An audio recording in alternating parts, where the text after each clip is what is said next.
नमस्कार प्रिय विद्यार्थियों। आज हम भारत में जनसंख्या नीति पार्ट 1 का अध्ययन प्रारंभ करते हैं।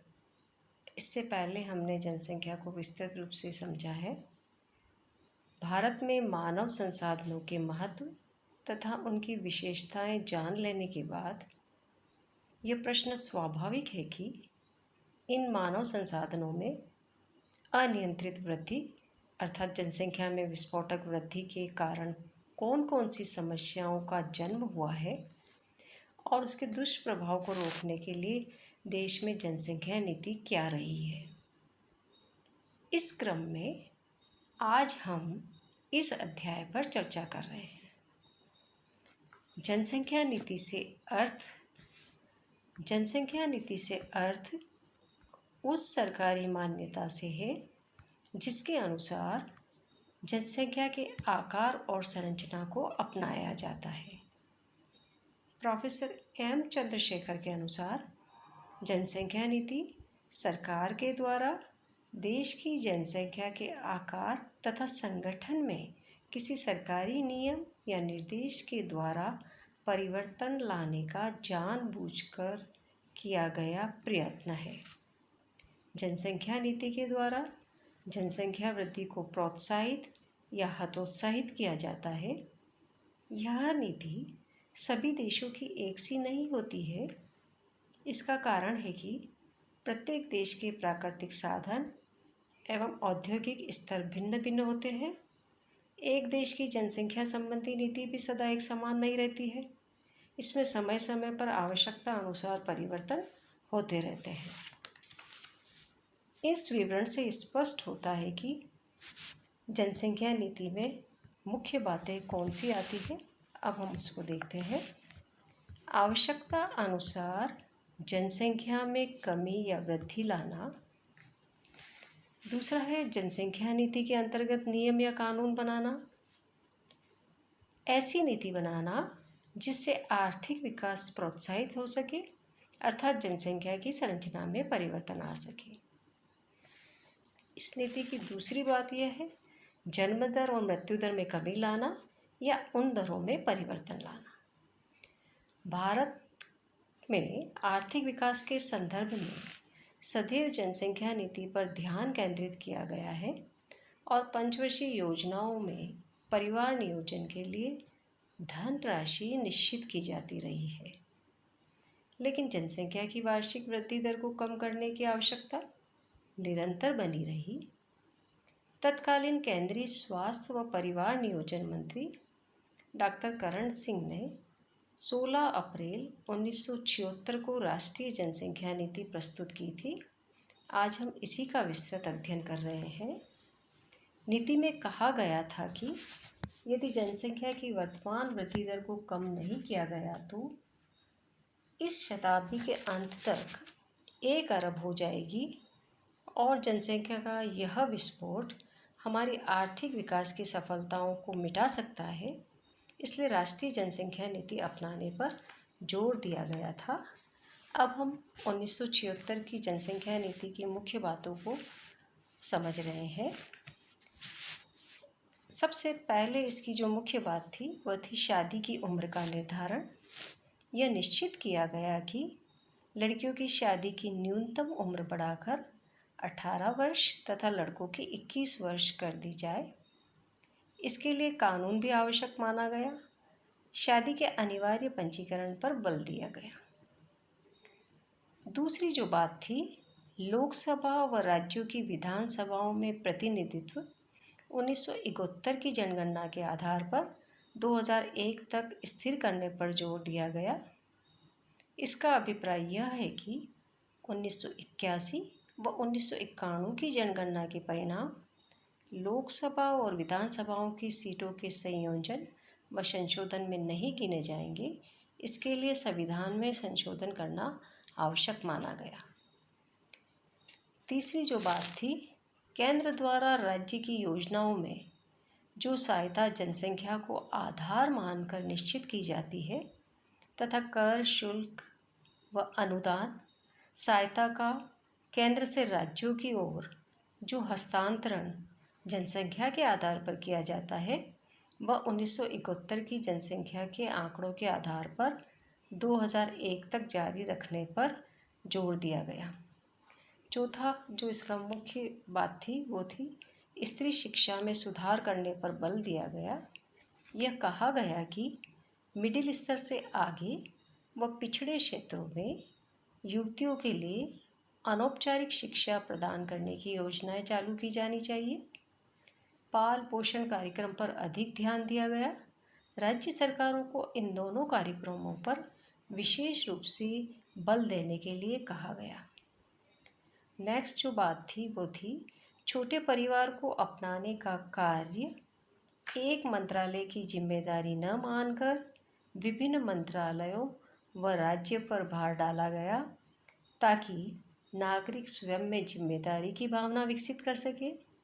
यह कहा गया कि राज्यों को परिवार नियोजन की उपलब्धि की सूचना ज़्यादा व्यवस्थित रूप से देनी होगी। केंद्रीय मंत्रिमंडल वर्ष में कम से कम एक बार स्थिति की गहराई से समीक्षा करेगा। नेक्स्ट जो बात थी वो थी बंधीकरण या नसबंदी। नसबंदी या बंधीकरण पुरुष व स्त्रियों दोनों के लिए कराने के लिए मौद्रिक भुगतान की राशि 2 या कम जीवित बच्चों की स्थिति में 150 रुपये, 3 जीवित बच्चों पर 100 रुपये, 4 या अधिक बच्चों की स्थिति में 70 रुपये की गई। भूतकाल का यह अनुभव रहा कि निर्धन परिवारों पर इसका अच्छा प्रभाव पड़ा।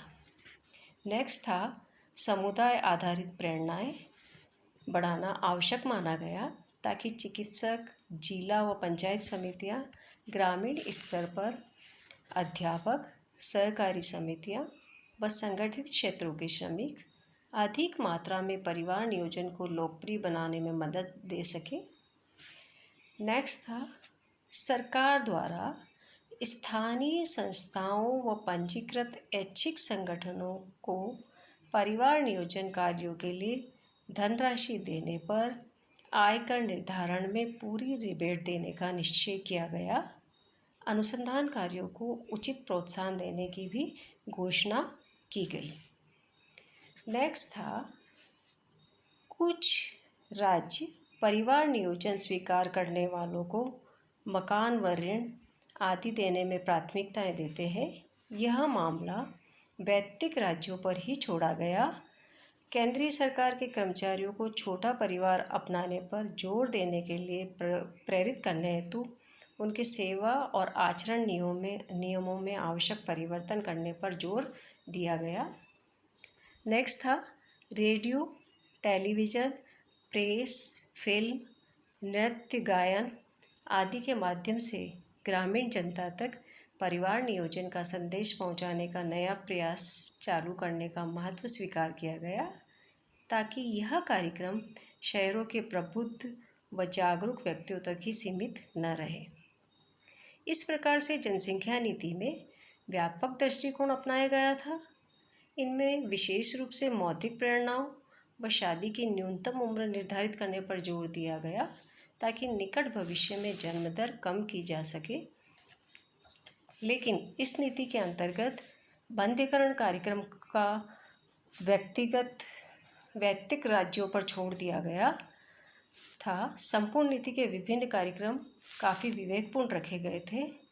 आपातकाल में नसबंदी का कार्यक्रम अपेक्षाकृत अधिक सख्ती से लागू किया गया, लेकिन नसबंदी के कार्यक्रम में प्रगति तो हुई, लेकिन कुछ दोषों के कारण जनता में इसके प्रति काफ़ी विरोध की भावना उत्पन्न हो गई।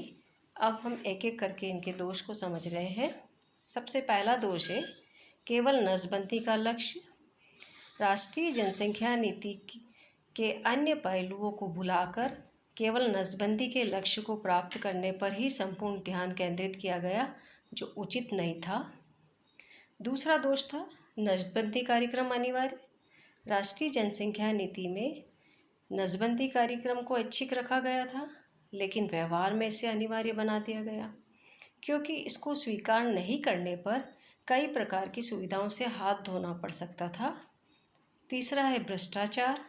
देश में ऐसे दलालों के दल तैयार हो गए जो नसबंदी के केस लाते और नसबंदी कराने वालों को मिलने वाली नगद राशि में से काफ़ी रकम स्वयं हड़प कर जाते।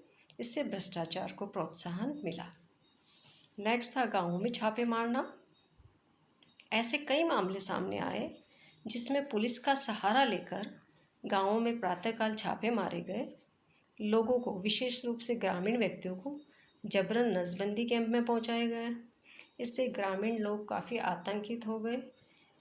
नेक्स्ट था आवश्यक साधनों की उपलब्धि पर विचार किए बिना ही कुछ स्थानों पर नसबंदी का कार्यक्रम अत्यधिक व अवांछित तेजी से चलाया गया, जिससे लोगों के स्वास्थ्य को क्षति पहुंची और वे बहुत भयभीत हो गए।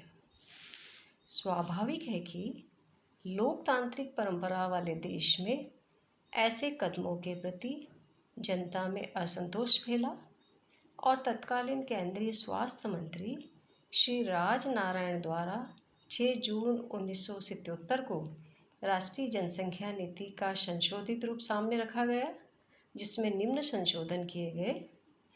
परिवार नियोजन कार्यक्रम को स्वैच्छिक बनाया गया, पहला संशोधन था। दूसरा था कार्यक्रम का नाम परिवार कल्याण कार्यक्रम रखा गया। और तीसरा संशोधन किया गया, परिवार नियोजन के कारण होने वाली हानि की क्षतिपूर्ति हेतु 5,000 रुपये तक देने की व्यवस्था की गई। इस प्रकार आज हमने राष्ट्रीय जनसंख्या नीति 1976 की मुख्य बातें और उसके दोष को समझा। अब हम अगले अध्याय में राष्ट्रीय जनसंख्या नीति के भाग 2 का अध्ययन करेंगे। धन्यवाद।